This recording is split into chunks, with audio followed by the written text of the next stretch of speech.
Welcome to complex numbers. Complex numbers. So complex numbers are imaginary parts and real parts put together by additions and subtractions.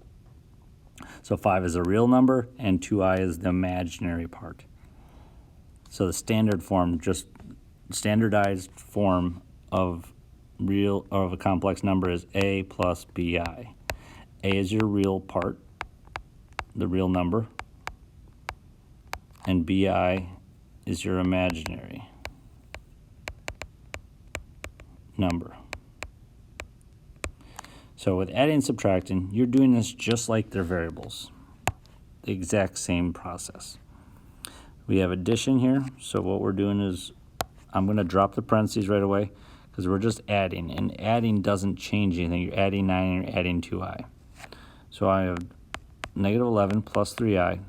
There's nothing on the outside multiplied, no exponents, no subtractions, so I can drop the parentheses. And the same thing with the second set of parentheses. I'm adding 9 and I'm adding 2i. So I don't need the parentheses for anything. Now let's gather our like terms. So I have negative 11 plus 9 is negative 2. And I have 3i plus, a positive 3i plus 2i is 5i. Always write your real number first, and then your imaginary number second. All right, let's take a look at I'm going to take a look at number 3. So with number 3, we have the subtraction. So the first set of parentheses, there is no need for them. There's no multiplication on the outside. There's no exponents.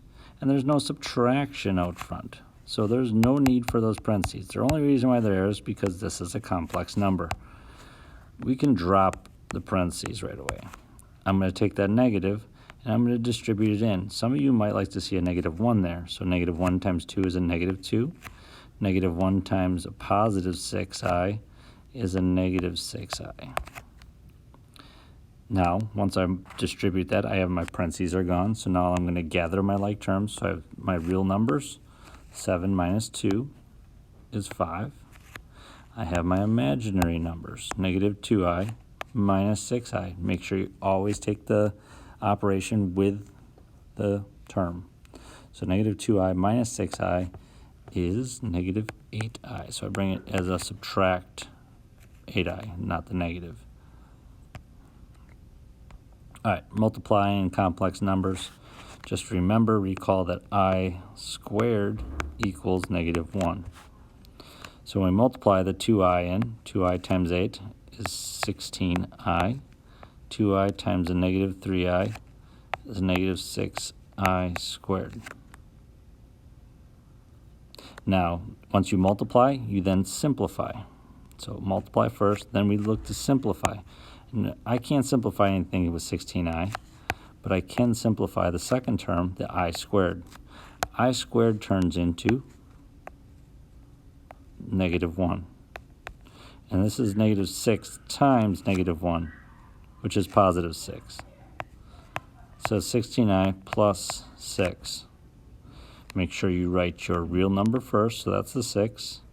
And this is a positive 16, so plus 16i. All right, let's take a look at number 8. Number 8, I have a binomial times another binomial. I'll show you 2 different ways to do this problem. I'm going to do first a traditional double distribution, it's called. I'm going to take this 2 and I'm going to multiply by negative 5. Is negative 10. 2 times negative 3i is negative 6i. Then I have negative 4i times negative 5 plus 20i. Negative 4i times negative 3i is a positive 12i squared.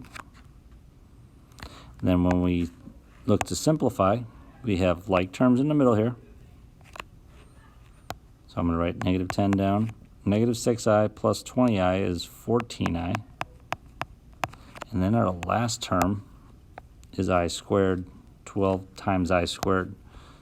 I squared is negative 1. So 12 times negative 1 is negative 12. Well, that just got us some more like terms.